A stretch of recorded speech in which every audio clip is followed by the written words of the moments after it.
Juan Rodríguez. 102.9 transmitiendo desde Radio Subversión, la tribuna del pueblo trabajador. Estamos en el programa, en el ocaso, Diálogos del Fuego. Al micrófono se encuentra Picador de Piedra y el día de hoy vamos a tener una temática que nos parece relevante para todos los que nos escuchan respecto de una de estas reformas estructurales que ha venido aplicando estos gobiernos de carácter tecnócrata neoliberal, y en este caso tenemos un invitado, el compañero Bulnes, que nos va a hablar sobre la reforma laboral. Desarrollaremos primero una explicación en lo general de lo que es la reforma laboral para posteriormente comenzar a desglosar cada uno de esos aspectos y explicar de manera puntual de qué manera afecta a cada uno de ustedes y de nosotros como trabajadores de este país, y tratar de encontrar una serie de alternativas respecto de esta problemática que tenemos. Entonces, pues bueno, sin más preámbulo, le damos la palabra al compañero Bulnes, que nos va a platicar sobre la reforma laboral. Muy buenos días a todos ustedes. Les agradezco mucho la invitación que me hicieron y con todo gusto platicamos acerca del asunto que a ustedes les interesa, que es la reforma laboral. Pero antes quisiera mencionar que en general las reformas estructurales están ligadas entre sí, una es dependiente de la otra y forman parte de un proyecto mucho más general que tiene que ver desde luego con lo que he titulado yo en mi trabajo, que se llama México como traspatio de los norteamericanos en cuanto a las reformas estructurales. Perdón. En el caso concreto de la reforma laboral, desde hace más de 20 años, en México se han establecido una serie de maquiladoras norteamericanas, principalmente en la zona fronteriza, en donde laboran trabajadores sin ningún derecho en absoluto. O sea, todo lo que está contemplado dogmáticamente en la Ley Federal del Trabajo, desde luego no existe para los trabajadores de estas maquiladoras. Les pagan salarios de hambre, son empresas norteamericanas que saben que la fuerza de trabajo en México es de las peores pagadas del mundo y se aprovechan de la legislación y se aprovechan desde luego de los favores gubernamentales hacia la actividad que ellos están realizando. Entonces, de lo que se trata ahora, es decir, cuando me refiero a que no tienen ningún derecho, no tienen derecho ni a vacaciones, ni a aguinaldo, ni a ninguna prestación, y desde luego son contratados por horas, son contratados el tiempo que lo requiere el patrón, las jornadas de trabajo superan las 8 horas por mucho, no les pagan horas extraordinarias y en general es una forma de esclavitud muy feroz por parte de las empresas, con la complacencia tanto del gobierno como de las centrales oficiales que forman parte del mismo gobierno, que se dedicaron durante todo ese tiempo a primero sindicalizar a los trabajadores, a sus centrales oficiales, robarle parte de su salario a través de las cuotas sindicales y desde luego permitir a los patrones que hicieran y deshicieran como se les antoja a los trabajadores mexicanos. Las reformas estructurales que se acaban de aprobar hace poco por los grupos parlamentarios de los diferentes partidos, PRI, PAN, PRD, Partido Verde, no es más que la concreción de ese estatus en el que viven los trabajadores en las maquiladoras. Es la legalización de todas las arbitrariedades que cometen los patrones en contra de los trabajadores. Eso es lo que significa.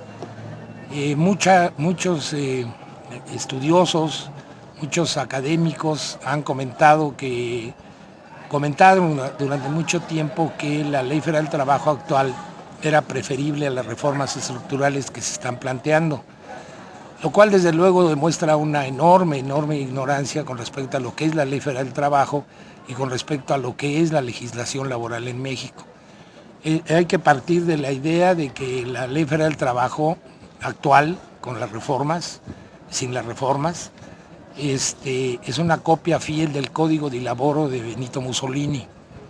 Desde la época de Calles existió un grupo de asesores italianos cercanos a él que lo aconsejaban con respecto a cómo crear una ley complementaria del artículo 123 constitucional. Calles envió a 2 de sus consentidos intelectuales a Italia para que se informaran acerca de los efectos que tenía en Italia el Código de Laboro, y vinieron a México con la buena nueva de que ya podían reglamentar el artículo 123 en la época de Belardo y Rodríguez. La Ley Federal del Trabajo se aprobó sin más, tenían una mayoría absoluta, el oficialismo dentro del Congreso, y fue de esa manera en donde se aplicaron en México todas las disposiciones de uno de los más grandes enemigos de la humanidad, que era Benito Mussolini. En ese sentido, la Ley Federal del Trabajo es mentira que se respete el derecho de asociación consagrado en la Constitución. En México no existe el derecho de asociación, no existe el derecho de huelga. Lo que existe es un tortuoso procedimiento para poder llegar a estallar una huelga, al grado que México el año pasado solamente hubo 2 huelgas, y no, porque cualquiera calcularía ante la situación económica que padece el país, debería haber estallado por lo menos unas 1,000, 2,000 huelgas. Y sin embargo, por la forma en que está estructurada la Ley Federal del Trabajo, eso no es posible por parte de los trabajadores, que no carecen, digo, de cualquier derecho. Hablaba del derecho de asociación, el derecho de asociación tampoco existe, es una falsedad. Es decir, no basta con que los trabajadores se reúnan y decidan formar un sindicato, nombren su directiva, adopten sus estatutos, sino la cuestión fundamental está en que, a pesar de que cumplan con ese requisito mínimo, necesitan la autorización del secretario de Trabajo para poder decir si existen como sindicato o no. Y desde luego en el 99.9% de los casos la autoridad del trabajo les niega el registro y los trabajadores son despedidos y desde luego no pueden ejercer ningún derecho, porque por ejemplo para ejercer el derecho de huelga tienen ellos que tener formado un sindicato y además ser los titulares del contrato colectivo de trabajo. Y la titularidad del contrato colectivo de trabajo es un procedimiento tortuoso que generalmente termina con el despido de todos los trabajadores que pretendían un sindicato independiente, o que pretendían un sindicato distinto al que los controla, y desde luego quien sale favorecido con todo esto es el patrón, el Estado, el gobierno, aplicando la Ley Federal del Trabajo. Ningún otro derecho existe. Eso de que la jornada de trabajo debe ser de 8 horas, en ningún lado es respetable. Hay trabajadores que trabajan 10, 12 horas, que no les pagan, como lo mencionaba hace un momento, horas extras, que no tienen ninguna consideración para con ellos y que desde luego la autoridad del trabajo hace mutis. Lo que podría proceder en este caso es la denuncia en relación al patrón que no respeta la jornada de 8 horas, y lo que ocurre inmediatamente es el despido del trabajador, en donde lo someten a un juicio tortuoso que puede durar 3, 4 años y que generalmente termina con una liquidación grosera para el trabajador, y es la forma que tienen ellos de poder burlar la ley o de poder aplicar la ley, que sería lo más correcto. En este punto, tal vez valdría la pena comenzar a profundizar un poco. Nos estás hablando de que, bueno, las reformas, por un lado, tienen el objetivo de poder dinamizar, por decirlo de alguna manera, las políticas norteamericanas en cuanto a su acumulación de capital, entiendo yo. El discurso que nos han venido manejando es que se requieren estas reformas para la competitividad, en términos capitalistas hablando, es decir, que puedan venir inversiones extranjeras con mejores condiciones a este país, y eso implica salarios más disminuidos o un mayor grado de explotación. Pero tal vez lo que valdría la pena, antes de poder contrastar respecto de lo que tenemos ahorita con la Ley Federal del Trabajo, es que nos pudieras explicar qué es en sí la reforma laboral. O sea, está bien esta explicación de la Ley Federal del Trabajo, cuáles son sus orígenes. Tendríamos que profundizar un poco en la relación capital-trabajo, cómo finalmente mediante esta Ley del Trabajo se regulan estas relaciones favoreciendo al capital, pero qué es en concreto la reforma laboral. O sea, cuáles son sus ejes principales, cómo se desarrollan, qué es lo que se legaliza. Ya nos comentabas un poco que lo que se hace es regular, legalizar lo que de manera concreta se vive en materia laboral en nuestro país, pero que nos lo pudieras explicar muy bien para que la gente que nos está escuchando pueda entender qué es esto que se está legalizando. ¿Cuáles son los elementos nodales, sustanciales de esta ley del trabajo? Sí, bueno, en principio lo que mencionaba yo, los aspectos fundamentales de una ley laboral, de una ley federal del trabajo, deberían de ser entendidos como el derecho de asociación y el derecho de huelga. Son los aspectos fundamentales. Si los trabajadores no tienen derecho de huelga, están imposibilitados a mejorar sus condiciones de trabajo, están imposibilitados de mejorar sus salarios. Es decir, están más bien expuestos a la voluntad, al libre albedrío del patrón, si les otorgo o no les otorgo un aumento de salarios, sin presiones de ninguna especie y de acuerdo a las necesidades de inversión que tenga yo que realizar. En ese sentido, la nueva ley federal del trabajo restringe aún más. Yo decía, no hay derecho de huelga en la ley federal del trabajo anterior, tampoco, mucho menos en la actualidad, está más restringido el derecho de huelga. Voy a explicar exactamente los puntos en donde, y en cuanto al derecho de asociación de la misma manera. O sea, los trabajadores no son libres de poder formar un sindicato y esto desde luego en detrimento de todo lo demás. No hay posibilidades de establecer una negociación con la patronal si no se tiene un sindicato, y desde luego la empresa está en libertad, tiene la facultad de despedir a los trabajadores o simplemente sancionarlos. Entonces, yo quisiera nada más mencionar algunos aspectos antes de entrar así en el punto. Hay cosas tan aberrantes, por ejemplo, que en el artículo 56 bis de la reforma de la ley de trabajo, se establece que con el mismo salario los trabajadores pueden o deben realizar cualquier tipo de labor que les imponga el patrón. En relación a la forma de la contratación, en el artículo 83 de la nueva ley, se habla del trabajo por hora, del pago del trabajo por hora. ¿Qué quiere decir el trabajo por hora? Que el patrón puede contratar a un trabajador por 2 horas, por 4 horas, con lo que se viene ahorrando, desde luego, el pago del séptimo día, con lo que se viene ahorrando, desde luego, el pago de un montón de prestaciones que tienen que ver con esto, como la prima vacacional, el pago del aguinaldo, etcétera, porque son contratos dijéramos, extraordinarios, a los que no obliga la ley a tener que cumplirlos, independientemente de que los contratos por hora tienden a disminuir desde el punto de vista patronal los tiempos muertos de los trabajadores. Es decir, por ejemplo, en la universidad contratan a un trabajador para que haga una determinada área, lo contratan por 8 horas, le pagan las 8 horas. Con esta nueva disposición establecida en la ley lo pueden contratar las 2 o 4 horas que se tarde el trabajador en trabajar su área, y las otras 4 horas simplemente no pagárselas. Ese sería la parte de la afectación.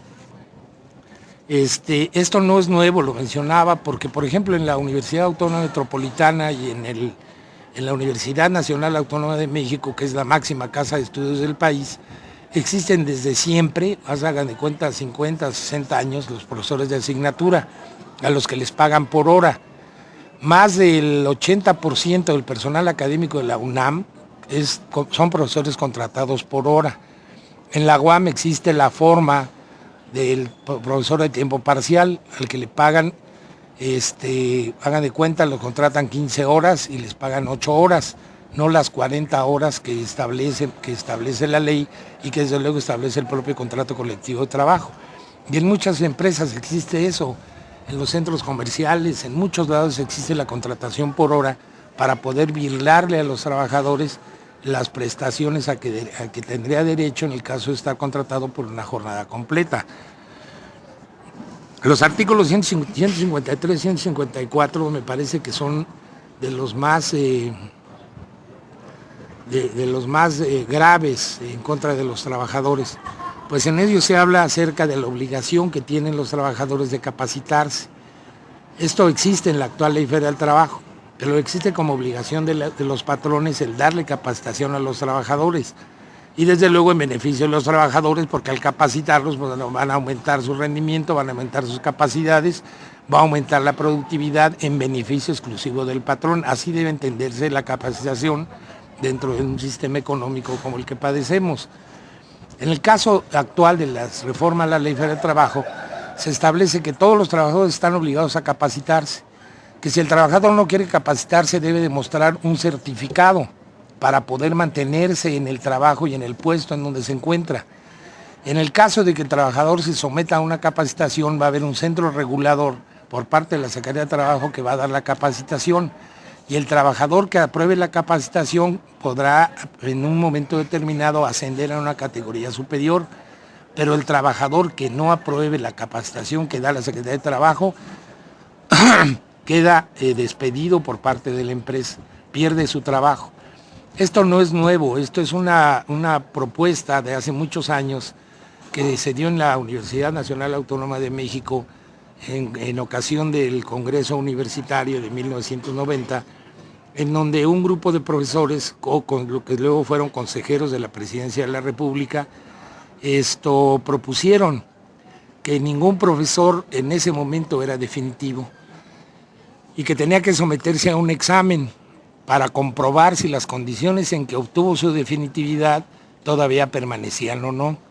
¿Qué quería decir eso? Que a partir del momento que se aprobara esa disposición, todo el mundo era interino y todo el mundo tenía un contrato limitado al tiempo que quisiera, en este caso la patronal, o en el caso de cualquier empresa.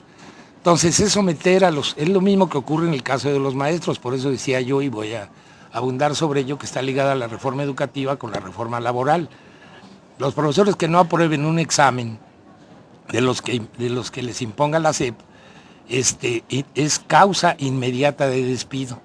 Así ocurrió en los hechos, mencionaba yo en el Congreso Universitario, se planteó, pero posterior a una experiencia que el rector de la UNAM, Ramón de la Fuente, era en ese entonces director de la Facultad de Medicina, le impuso a los profesores un examen sorpresa para todos ellos, y todos los profesores que no aprobaron el examen quedaron despedidos, sin justificación alguna, sin que estuviera contemplado eso como causal de despido de acuerdo con el artículo 47 de la ley. Y 400 profesores fueron despedidos impunemente bajo este procedimiento. Esa experiencia, ya la tenían, la plantearon en el Congreso, pues se convirtieron en consejeros de la Presidencia de la República y ahora lo reproducen en la reforma a la ley. Los trabajadores que no aprueben la capacitación que imparta la Secretaría de Trabajo pierden inmediatamente su trabajo, quedan despedidos. Los profesores igual, no aprueban las evaluaciones que les haga la SEP y en ese momento pierden su trabajo, pierden su definitividad y desde luego no tienen ninguna otra oportunidad para poder reingresar nuevamente a realizar sus labores.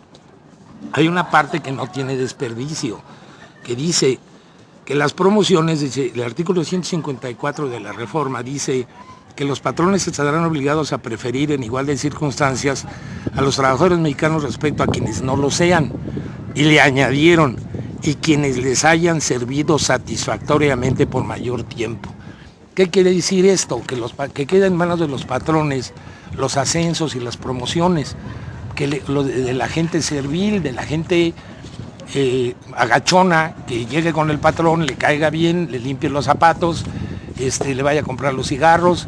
Esa es la gente que tiene, de acuerdo con la nueva ley, tiene mayores posibilidades de poder ascender o poder ocupar un puesto.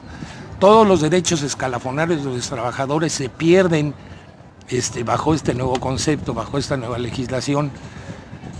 O sea, ya no existe la antigüedad, ya no existe la capacitación, sino existe exclusivamente el criterio del patrón para las promociones, para los ascensos y desde luego para la contratación de los trabajadores.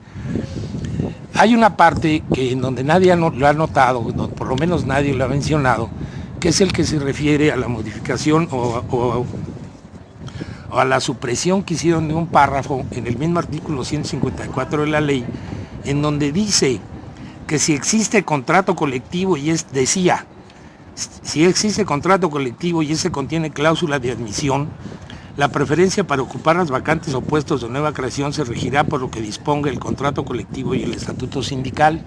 Esa parte la suprimieron, lo que quiere decir que todos aquellos que presumen de tener un sindicato independiente o de tener un sindicato democrático, quedan absolutamente perdidos, quedan absolutamente fuera de esta regulación. Y el contrato colectivo y el contrato colectivo pasa a segundo término.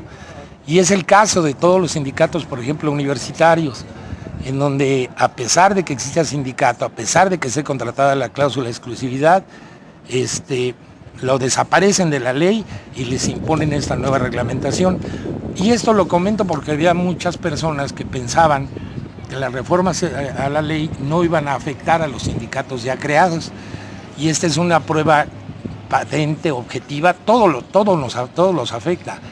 Pero esta es una prueba patente, objetiva, de que la reforma a la Ley Federal del Trabajo afecta por igual a trabajadores libres que a trabajadores sindicalizados.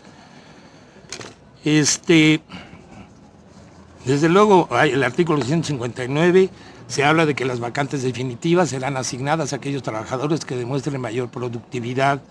¿Quién va a determinar la mayor productividad? Pues el patrón. ¿En manos de quién va a quedar los ascensos? ¿De quién van a quedar las promociones? Desde luego que en manos del patrón. Ese es el que va a decidir. ¿Qué quiere decir todo esto? Que todos los derechos, porque se alardeaba mucho de que la Ley Federal del Trabajo y las conquistas obreras y que no sé qué y que no sé cuánto, todo esto queda en la nada. En el momento que se aplique la nueva Ley Federal del Trabajo, que de hecho está aplicada desde hace muchísimo tiempo, pero sobre todo a partir de año y medio ya legalizado el atraco, los trabajadores quedan prácticamente sin ningún derecho y además prácticamente lo que están ellos están promoviendo pues es el desempleo masivo de los trabajadores y la contratación desde luego de personal sumiso que no le cree ningún conflicto a las empresas, a las empresas que están establecidas en el país. Me preguntaba acerca de la afectación o el beneficio directo que obtienen las empresas extranjeras.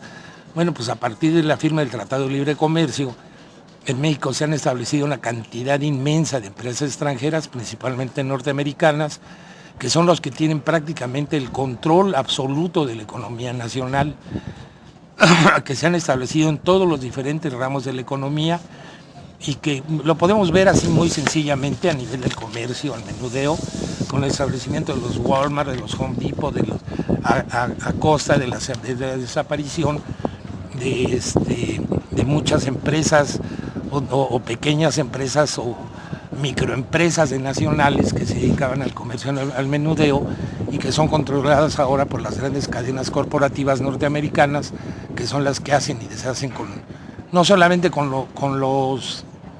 las mercancías, sino con los precios de las mercancías y las aumentan a su gusto,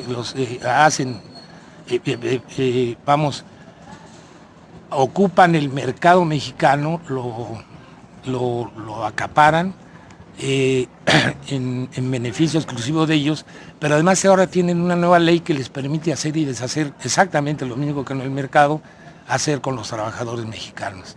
Y desde luego, bueno, pues si notamos nosotros que la mayor parte de la inversión en nuestro país se encuentra en el petróleo, pues podemos decir fácilmente que más del 80% de la inversión petrolera en México la realizan empresas particulares extranjeras, principalmente las norteamericanas. Entonces el beneficio que van a obtener todos ellos con las reformas a la ley, pues desde luego en lo personal me parece que es innegable. Hay algunas otras cosas.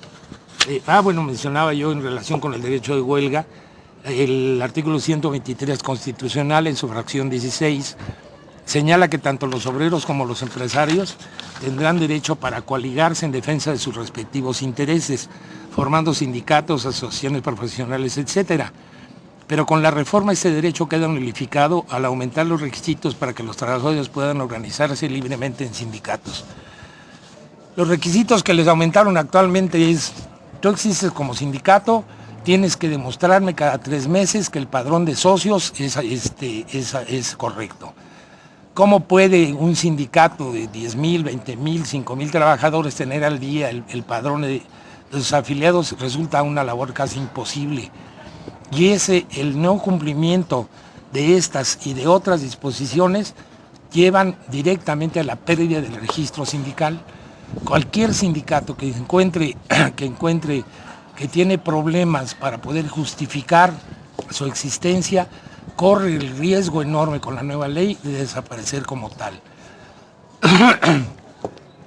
Hay un argumento que se ha utilizado en muchas ocasiones, desde hace mucho tiempo, pero que ahora está legalizado, que es que la Secretaría de Trabajo, a petición de parte, en este caso de los patrones, si se consideraba que el sindicato no tenía, se señala cuáles son los objetos de un sindicato, la mejora de las condiciones laborales de los trabajadores, etcétera, etcétera. Si a juicio de la Secretaría de Trabajo, el sindicato ya no cumple con el objetivo que tiene señalado en los estatutos sindicales o de acuerdo con la propia ley, ese es causal para perder el registro sindical. Entonces, el derecho a asociación queda prácticamente, como lo menciono, nulificado, no existe a partir de las reformas a la ley. Y desde luego, el más importante desde mi punto de vista es en el artículo 123, en la fracción 18, que dice que las leyes reconocerán como un derecho de los obreros y de los patrones las huelgas y los paros.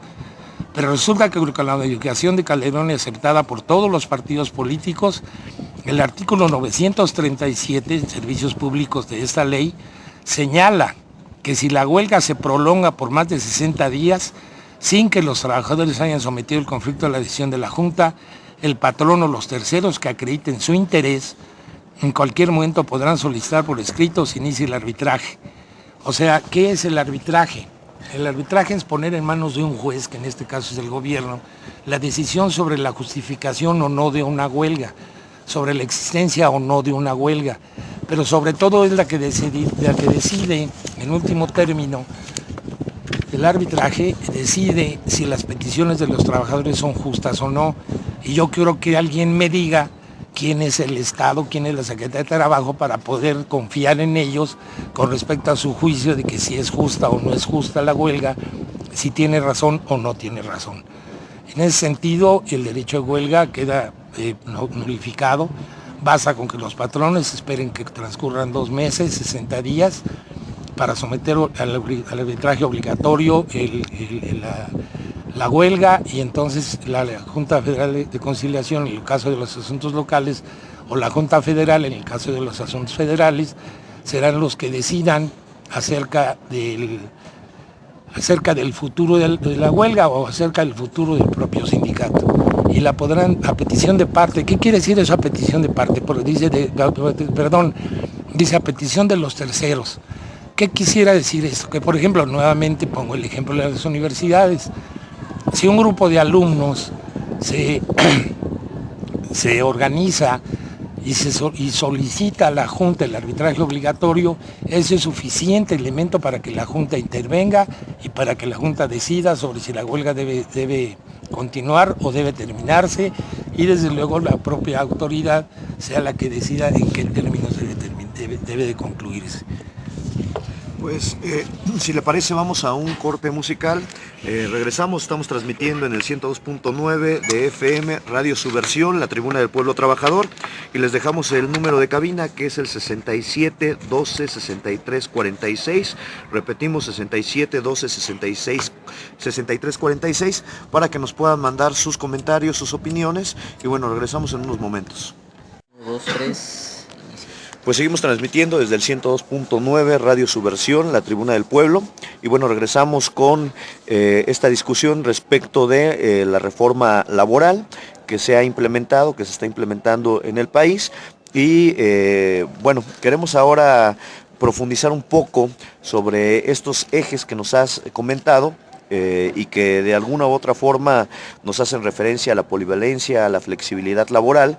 Y de manera importante nos parece que se realice el contraste respecto de este asunto con el que iniciábamos la conversación, en cuanto a la Ley Federal del Trabajo como un instrumento de regulación del capital, capital trabajo a favor del capital, y que pues está modificando. O sea, hay gente que menciona que la Ley Federal actual del Trabajo permite tener beneficios, como por ejemplo esta situación de la huelga, que si bien es cierto tiene toda una serie de criterios normativos que la complican y que en determinado momento factibiliza que el Estado pueda quebrarlas. Con esta nueva reestructuración que se está haciendo, pues ahora es evidente que solamente con el alargamiento de las propias huelgas, pues se puede tronar cualquier forma de lucha entendida de manera particular, la huelga. ¿Qué puedes decir a eso? ¿Cómo puedes profundizarlo?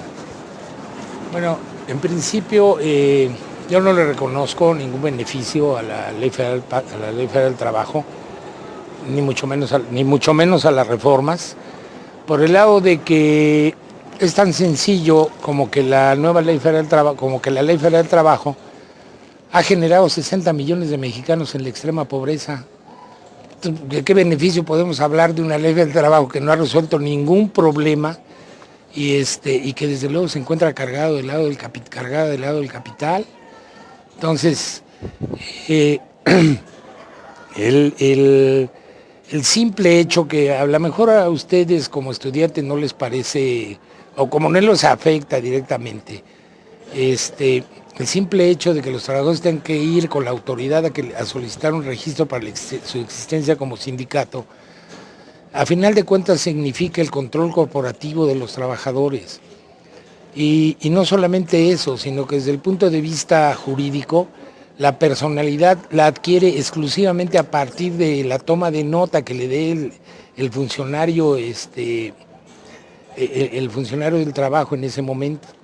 Entonces, si yo sé que ustedes no lo ven esto como grave, no lo ven como delicado, porque a lo mejor no lo han padecido, pero si nosotros vemos al final del túnel qué es lo que nos merecemos, pues tendremos que llegar a la conclusión de que es mejor que desaparezca la Ley Federal del Trabajo, que es mejor que desaparezca la Secretaría de Trabajo y que los trabajadores por su cuenta negocien la venta de su fuerza de trabajo con los patrones. Y si vamos más al final del túnel, pues lo que tenemos que acabar es con la explotación del hombre por el hombre, tenemos que acabar con la propiedad privada, o sea, no hay términos medios. Lo que yo le comento, le comento no es gratuito. Durante muchísimos años se ha alabado hasta el extremo a la Ley Federal del Trabajo.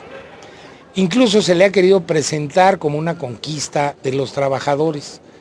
Yo no recuerdo que en ningún lado los trabajadores se hayan organizado y hayan exigido a gritos que les reconozcan sus derechos a través de una ley, o que la ley de 1933, que es la que rige desde entonces en el país, haya sido producto de una huelga nacional o haya sido producto de un enfrentamiento directo de los trabajadores con el Estado o con los propios patrones.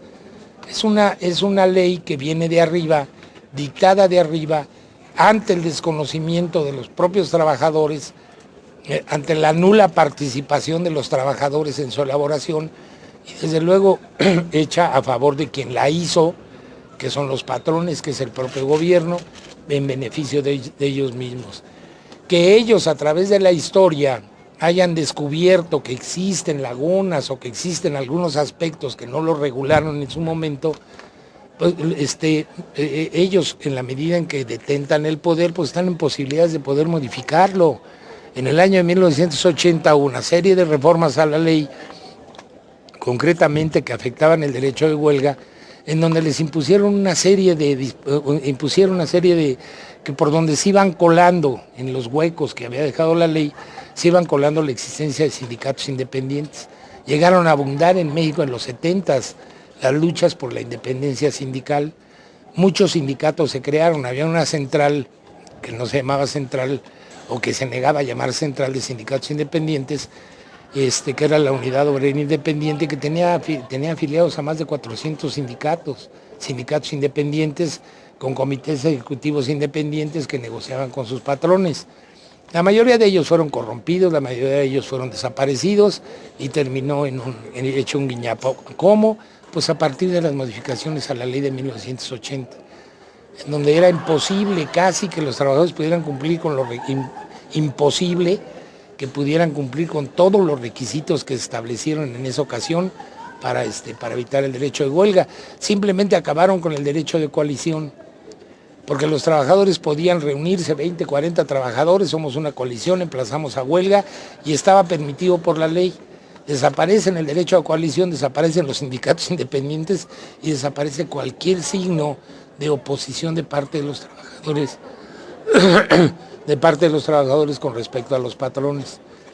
En ese 1980 es importante recordar que hubo una promoción de un amparo. Después de 34 años, el juez no ha determinado, no ha convocado ni siquiera la primera audiencia, después de 34 años. ¿Qué esperanza puede tener el obrero en las leyes burguesas? Ninguna. O sea, pensar que a través de los mismos procedimientos legales de ellos es posible, eso es un sueño guajiro, eso no tiene ninguna razón. Cuando en esta ocasión de las nuevas reformas estructurales empezaron a promover los amparos, yo les pregunto a los soñadores de ahora, ¿en qué ha concluido el proceso? Yo creo que ni siquiera les han dado parte a quien deberían de darle, para darle trámite al expediente. Entonces, que los trabajadores confíen en la existencia de una Secretaría de Trabajo para que regule las relaciones entre el Secretaría de Trabajo es una utopía enorme, es un sueño guajiro que no tiene explicación alguna, porque a final de cuentas de lo que se trata no es de regular las relaciones, lo dice la misma Ley Federal del Trabajo en el artículo 1. Se trata de regular, de obtener el equilibrio entre los factores de la producción. ¿Cómo van a obtener el equilibrio entre los factores de la producción si existe la explotación descarada, abierta, miserable de la fuerza de trabajo? Eso no tiene conciliación posible, no hay modo de poder conciliarlo, no hay modo de poder equilibrarlo. Entonces, de lo que se trata es de justificar el régimen burgués, de justificar la existencia de la propiedad privada, y dentro de ese estrecho margen tú puedes moverte y hacer lo que quieras. ¿Cuál es el estrecho margen? Ninguno, porque los trabajadores no tienen ningún derecho, porque existen un montón de microempresas, montón de pequeñas y medianas empresas en donde ni los sindicatos existen, y donde existen los sindicatos se ha perdido de vista que históricamente los sindicatos son un arma de la burguesía. La burguesía inglesa fue la que fundó los sindicatos, la que creó la doctrina de los sindicatos para evitar los enfrentamientos constantes de los obreros en contra de los patrones, no para mediar, no para resolver, sino para obstaculizar la lucha, si se quiere, espontánea de los trabajadores en contra de los bajos sueldos y en contra de las miserables condiciones de trabajo que padecían. Entonces la burguesía crea los sindicatos, son de origen burgués, todos los sindicatos. Y por eso cuando la gente se pregunta, bueno, ¿y por qué el sindicato hace esto, hace el otro? Pues porque forman parte de la misma esencia, de la ideología y de la estructura mental de los sindicatos, de un organismo de los burgueses creado para beneficio de los burgueses. ¿Esto quiere decir que es el fin del sindicalismo que le estamos proclamando? No, lo que quiere decir es que nosotros debemos abrir los ojos para pensar qué hay al final del túnel. Y al final del túnel lo que debe existir es la libre sindicalización, el libre derecho de huelga. En el momento en que yo quiero, voy y paro. Y presento mi pliego petitorio y a ver, saca 1 centímetro de producción. Sin regulación de ningún tipo, eso sería el derecho de huelga. Sin medias tintas, sin que le digan tienes derecho de huelga, pero bajo todo este requisiterio que yo te impongo. Pues eso no es derecho de huelga, por eso no hay huelgas en México. Entonces, debemos partir que vivimos bajo un régimen burgués, que tenemos leyes burguesas hechas para la burguesía, y que en ese caso concreto, yo decía al principio, están ligadas las reformas. La reforma energética no se trata de privatizar el petróleo está privatizado desde hace años. Las empresas extranjeras dominan el mercado del petróleo en México. son las que le venden el equipo y la maquinaria a Pemex, las empresas extranjeras. En México no se fabrica absolutamente nada de toda la infraestructura que requiere Pemex. El 80% de la producción petrolera nacional va a parar a manos de Estados Unidos. Los Estados Unidos son los que fijan el precio internacional del petróleo en México. México no tiene capacidad de decidir en absoluto. Cuando fue interrogado en una ocasión el director de Pemex de por qué el petróleo mexicano tenía esas fluctuaciones distintas a las que existían en el mercado internacional, salió con la perogrullada de que México forma parte de una alianza trilateral con Estados Unidos y Canadá, y que juntos los tres son los que definen el precio del petróleo. Y resulta que el precio internacional del petróleo hoy está en los $86 y México lo tiene en $72. Entonces el saqueo de los recursos naturales, la explotación miserable del país, la vienen haciendo las empresas transnacionales desde hace años. En Pemex no trabajan. Las labores de exploración, de perforación, de explotación del petróleo las realizan compañías particulares, pero desde hace años. Y eso está contemplado en la ley reglamentaria de 1940, que reglamentó la expropiación petrolera de 1938. La participación o el permiso de la participación de las empresas extranjeras en la exploración y la explotación del petróleo mexicano. Se viene la reforma estructural porque quieren más, porque la ambición de los Estados Unidos no tiene límite y van descubriendo igualmente nuevos caminos, nuevas formas de explotación y de saqueo, y se encuentran con que tienen alguna limitación, el nacionalismo del pueblo mexicano. Entonces cambiemos la ley para que el nacionalismo del pueblo mexicano quede en la ruina. Y entonces, ¿qué necesitamos? Vamos a regalarles el petróleo a las empresas extranjeras. Yo les decía a los alumnos, lo mismo que hicieron con nosotros, que hacérselo a Rusia le costaría una guerra de un nivel impresionante para poder arrebatarle su petróleo, y nosotros se lo entregamos hasta con una sonrisa. ¿Y qué necesitan las empresas extranjeras que van a venir a explotar el petróleo mexicano? Una ley federal de trabajo ad hoc, una ley federal de trabajo favorable para poder explotar, contratar por horas, poder correr a los trabajadores cuando quieran, que no exista más sindicato, que no existan más derechos ni prestaciones para los trabajadores. El mundo feliz de Aldous Huxley. Ese es el objetivo final de las empresas transnacionales o del imperio que nos tienen diseñados para los mexicanos. Todo lo demás son sueños. El seguro social es una conquista de los trabajadores mangos. ¿Cuándo los trabajadores se organizaron para exigir la existencia del seguro social? El seguro social es una imposición estatal a petición de los propios patrones, porque para ellos representaba un gasto oneroso tener que tener a su médico y a su enfermera y a su clínica dentro de sus propias instalaciones. Entonces, mediante una cuota en donde atraques al trabajador, le quitas la tercera parte de su sueldo, atracas a la empresa, atracas al mismo pueblo de México con la tercera parte, creamos un instituto de seguridad social para darle mantenimiento a la fuerza de trabajo. Y le resolvemos el problema a las empresas, le resuelve el Estado el problema de la explotación a las empresas y de los reclamos de los trabajadores. No hay ninguna conquista en todo esto, no ha habido ninguna conquista en todo esto. No ha sido producto de una lucha, no ha sido producto de una huelga nacional, no ha sido producto, es imposiciones que vienen desde arriba y como tales deben entenderse. O sea, si ellos son los que hacen la ley, pues hacen la ley y hacen la trampa. Y desde luego el único que no toman en cuenta y que no existe para ellos, pues es el pueblo raso. ¿Cuántas empresas operan? ¿Cuántos mexicanos existen sin sindicato? Miles. ¿Cuántos trabajadores? En absoluto. Hay una empresa aquí sobre la calle, yo sé que me criticaron el ejemplo de los comercios que se llama Coppel, en donde a los trabajadores no les pagan sueldo. Y a los trabajadores les hace un préstamo la empresa si no llegaron a vender 10 lavadoras y 8 cocinas y no sé qué tantas cosas. Y si no las vende, yo te hago un préstamo, te adelanto tu sueldo, pero te cobro intereses sobre el préstamo.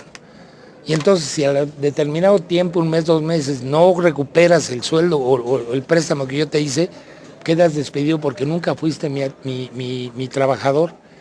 En Chedraui los trabajadores traen un gafete que dice colaborador de tienda, ¿o no? Porque no son trabajadores, los contratan por encima de la ley y por encima de todo. Y eso es lo que se encuentra ya legalizado, ya formalizado en la nueva ley. Entonces, las constituciones, las leyes no se hacen de una vez y para siempre. Se van ajustando de acuerdo a las propias necesidades, en este caso de la reproducción del capital, y las empresas notan que hay problemas, que hay desajustes, que hay ciertos obstáculos, y de lo que se trata es de barrerlos de un plumazo. Lo que aplicamos en las maquiladoras lo podemos aplicar en la Volkswagen de México, si aquí nos arman un escándalo espantoso, mételo por medio de la ley y entonces nos fregamos a los trabajadores igual que nos fregamos a los de las maquiladoras. Y entonces entre todos ellos van aprendiendo el régimen que ellos han creado para poder explotar en mejores condiciones a la fuerza de trabajo. Entonces la industria automotriz, la industria textil, la industria de la fundición, todos están sujetos a las mismas reglas. Hace muchos años, 20 aproximadamente o más, los trabajadores de la fundidora de Monterrey, afiliados a la CTM, estallaron una huelga exigiendo un aumento salarial. La empresa les ofreció 10.5% de aumento y los trabajadores no lo aceptaron, se fueron a una huelga de 3 meses. Al final terminaron aceptando el 10.5%, pero Altos Hornos, la fundidora de Monterrey terminó desapareciendo, perdió competitividad a nivel mundial, perdió clientes, perdió esto, perdió lo otro y desapareció. Y los Estados Unidos requerían la desaparición de Fundidora de Monterrey para poder vendernos todo el acero, todos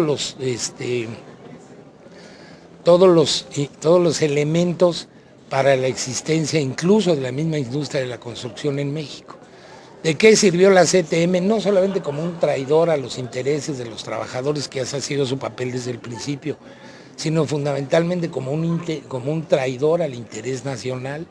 Y yo no digo que los de la Fundidora de Monterrey fueran nacionalistas y estuvieran pensando en México. No, las condiciones de trabajo miserables a que tenían a los trabajadores fueron el gancho que utilizó la CTM para poder estallarle la empresa en las manos. Entonces, todo esto lo hacen bajo el marco de la ley que les es útil, que les permite cometer determinados actos mafiosos en un determinado sentido. Y es la ley que les favorece y es la ley que les acomoda y con ella están felices todos ellos.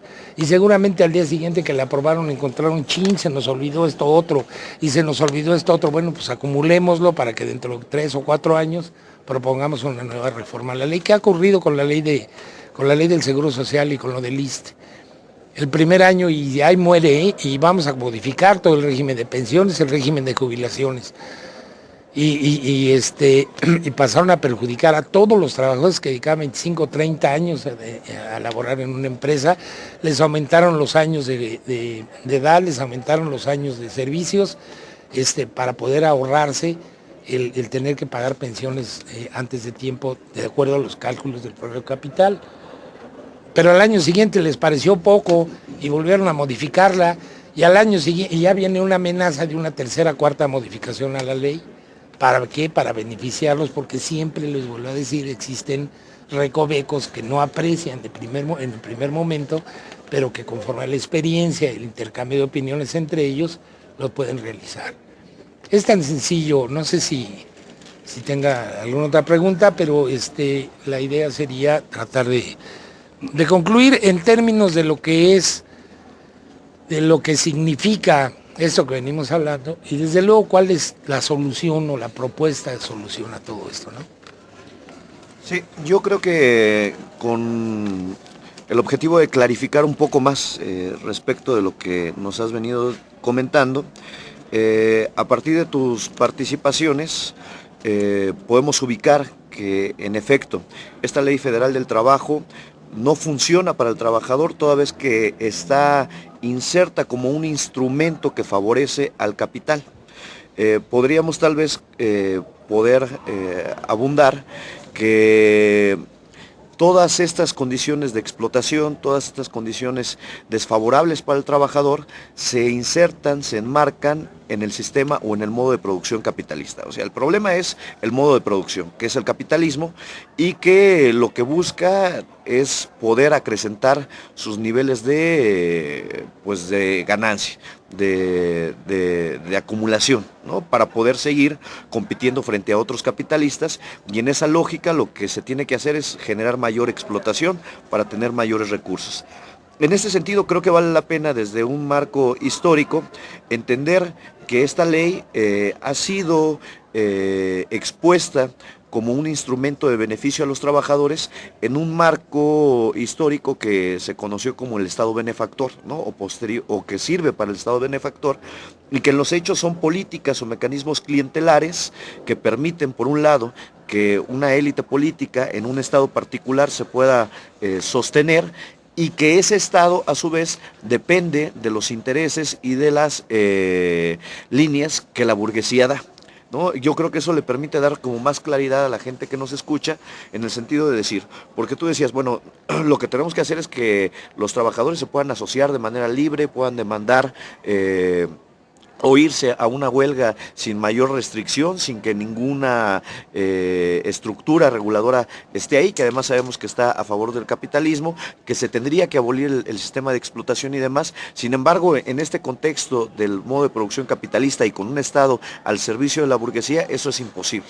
Entonces tendríamos que estar transitando hacia otra cosa. Entonces tal vez ya como una forma de síntesis, vale la pena que nos digas de manera breve, porque el tiempo se nos acaba, qué es esa alternativa, o sea, cómo vamos a liberar esa explotación, cómo vamos a hacerle para combatir esta reforma laboral, ¿no?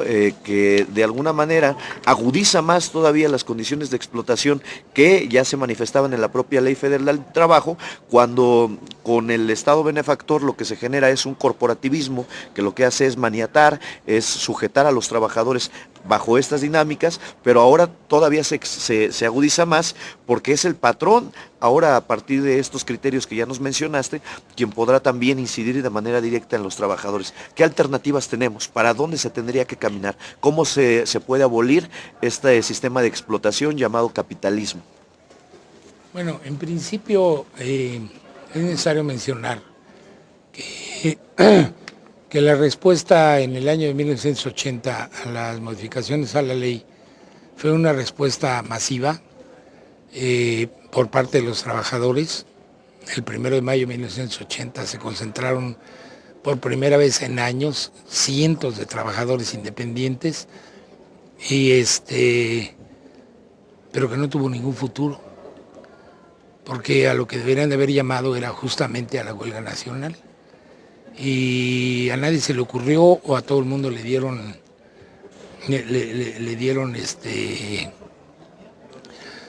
pues no sé cómo llamarle. Los mexicanos le dicen como cuando se juntan 5 dedos. Tiene una forma peculiar de decirlo, pero la idea es de que no hubo absolutamente nada. En esta ocasión la cosa ha sido verdaderamente ridícula, infantil.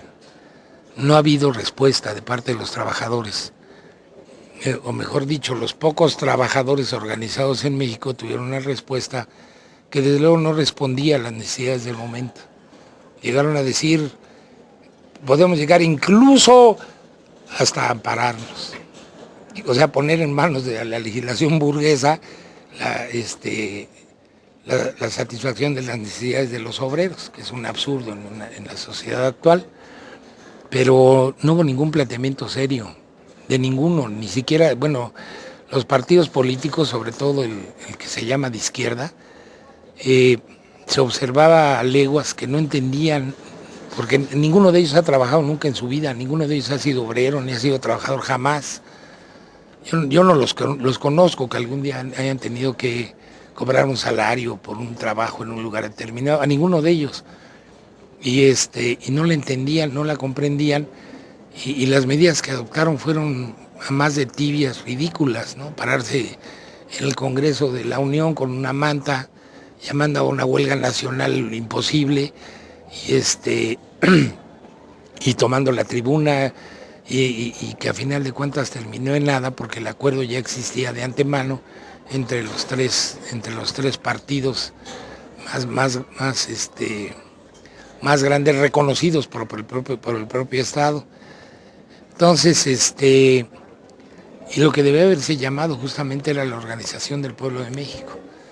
Y no la Organización del Pueblo de México en el vacío, sino con una propuesta concreta de Ley Federal del Trabajo.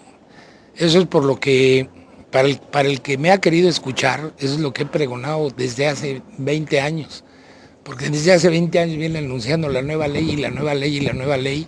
Y todo el mundo decía no a la nueva ley, lo que quería decir sí a la actual ley. A la ley esta que ha creado 60 millones de mexicanos en la pobreza extrema. Pero entonces hay una pregunta, perdón. Una nueva ley que contenga, perdón. Sí, porque lo que estabas planteando es que tendríamos que tender hacia la abolición de la explotación. Y eso implica aniquilar el Estado burgués y el régimen o el modo de producción capitalista. Pero ahora nos estás planteando una reforma laboral, ¿no? O una ley federal del trabajo en este marco. O sea, entonces lo que estás planteando es nuevamente un agente reformista dentro del propio modo de producción capitalista. ¿O cuál es el planteamiento? Porque cuando hablas de una huelga nacional, tendríamos que saber para qué.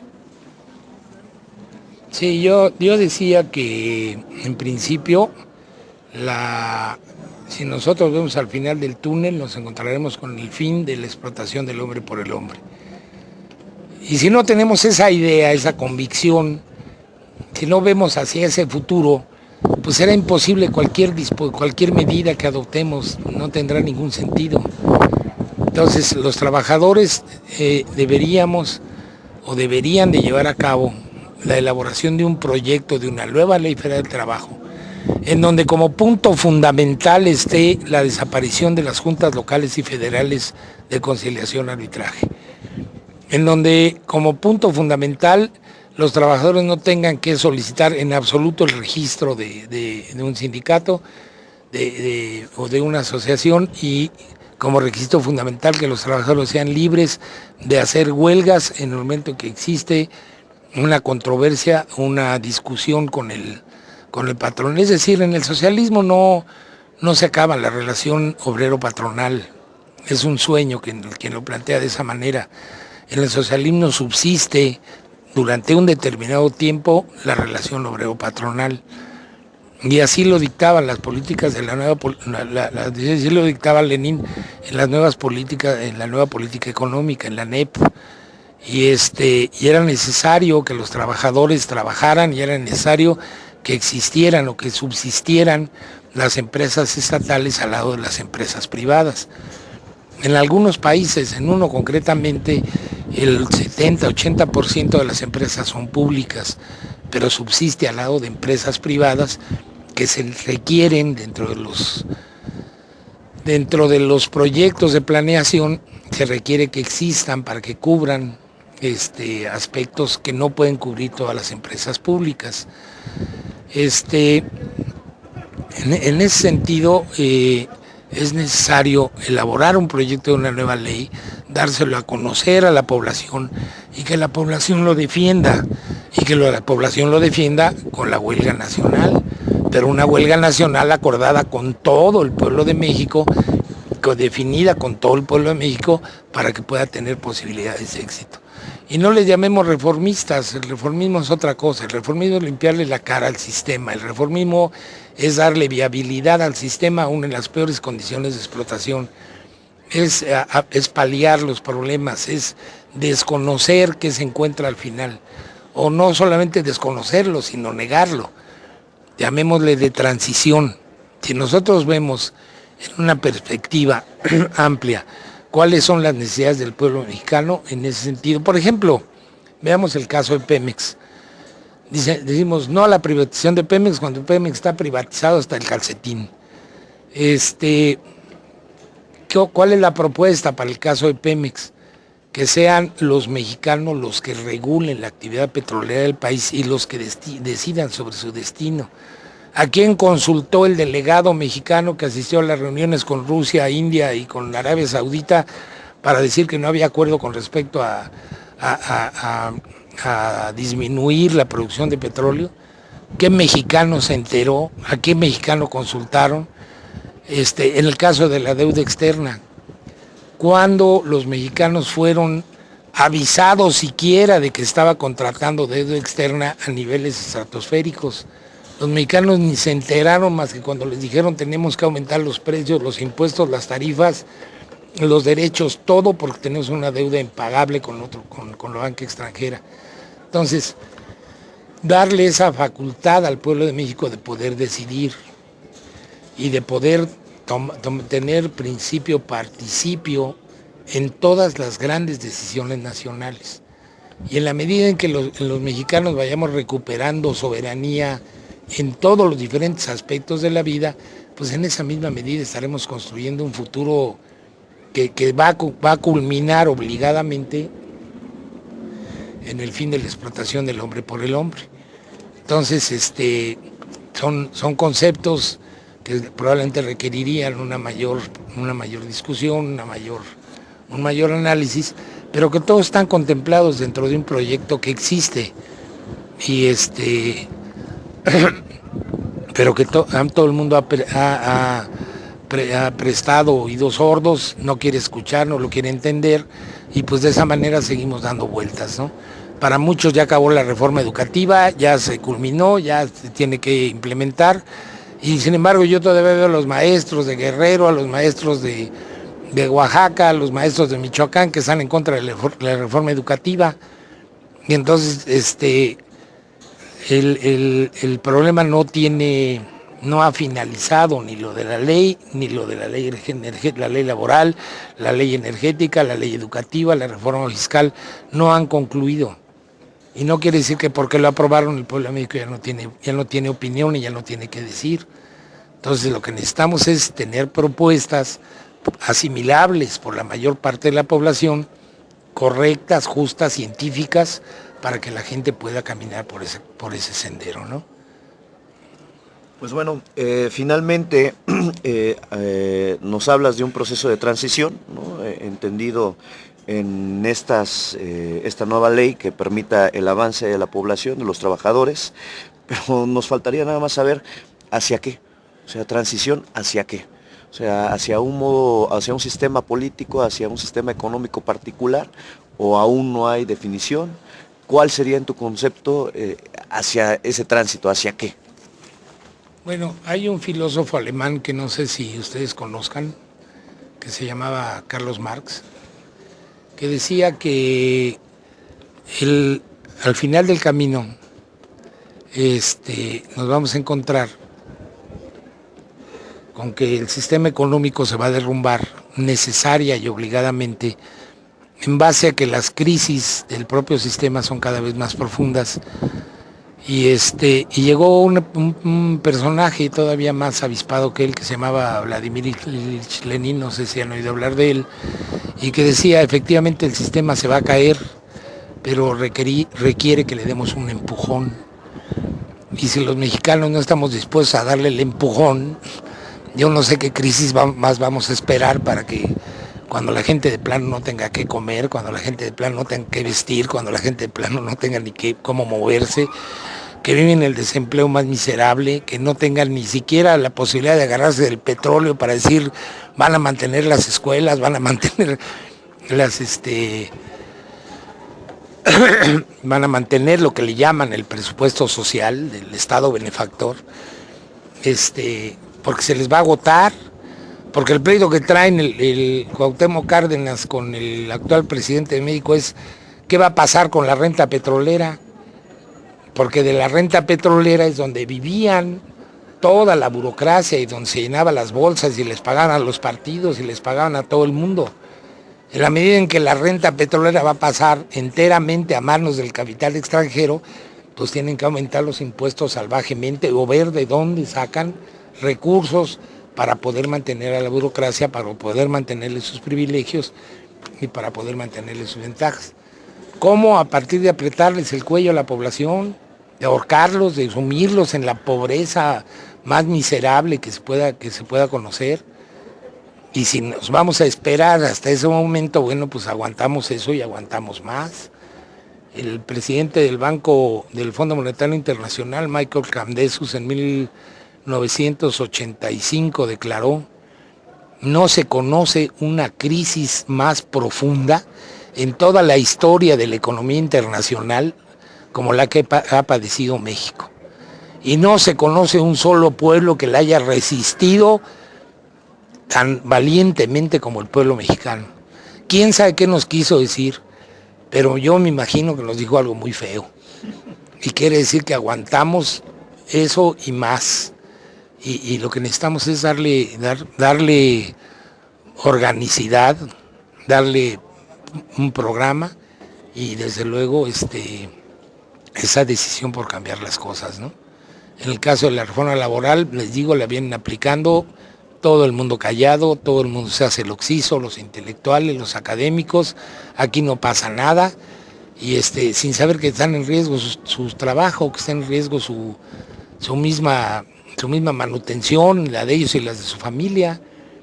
En la Universidad Autónoma Metropolitana han intentado 2 veces modificar el sistema de pago, el sistema de los ingresos de los profesores, que los llevan obligadamente al despido, necesariamente. Les han ofrecido jubilaciones, les han ofrecido un montón de cosas, unos cuantos las toman, otros no, pero en la idea de que sobran y de que hay que deshacerse de la planta académica de las universidades. El proyecto de la Universidad Nacional Autónoma de México de los investigadores jóvenes tiende hacia el despido absoluto de todos los profesores viejos. Y ni eso ha movido a los profesores viejos. Quién sabe qué será viejo, la verdad. Todavía no lo. Bueno, pues Dussel va a cumplir 80 años, ¿no? No está viejo. Entonces, y de lo que viene atrás es la amenaza del despido, no la amenaza, el llevar a cabo el despido de los profesores, el llevar a cabo el despido de los trabajadores. Cada vez que disminuyen la matrícula en alguna universidad, pues están diciendo nos sobran profesores, sobran trabajadores, y ni así lo entienden. Y no saben que al disminuir la matrícula están creando las condiciones para disminuir el número de profesores y el número de trabajadores en las universidades. Entonces en el CCH disminuyeron de 4 turnos, los disminuyeron a 2. O sea, la mitad de la planta académica y la mitad de la planta del personal administrativo sobraba, así aritméticamente hablándolo. Y los profesores no hicieron absolutamente nada. Más bien se pusieron a pelear quiénes eran los que se quedaban y quiénes eran los que se iban. Entonces, sin conocer cuáles son las verdaderas causas de fondo del despido y por qué incluso en los países llamados del primer mundo, los países industrializados, estos problemas se multiplican por 100. Entonces, la única alternativa pues no puede ser otra más que el socialismo, y un socialismo que a la mexicana, no un socialismo a la Unión Soviética o a la cubana, o un socialismo que ni socialismo son ni socialismo fueron. Entonces necesitamos ampliar nuestros conocimientos sobre lo que es el funcionamiento de la economía nacional y poder tener en cada paso, en cada momento, una alternativa concreta para resolver los grandes problemas nacionales. Pues agradecemos tus aportaciones. Nos quedamos con que la reforma laboral, pues en términos llanos, implica pues mayor explotación, mayor miseria para el pueblo de México, y pues finalmente la alternativa está en cada uno de nosotros, en los que nos están escuchando, en los que estamos transmitiendo, en el pueblo trabajador. Solamente a partir de la información, la organización, la lucha, podremos dar ese paso hacia transitar a una forma distinta, ¿no? De sociabilizar los bienes y la riqueza que se produce, o sucumbiremos frente a esta política cada vez más agresiva de la burguesía, que mediante su herramienta, que es el Estado burgués mexicano, pues cada vez potencializa que estas situaciones que ya se han mencionado, pues se afiancen más. Nos despedimos, Radio Subversión, la Tribuna del Pueblo Trabajador. Esto es el 102.9, transmitiendo desde el Ocaso, Diálogos de Fuego. Gracias.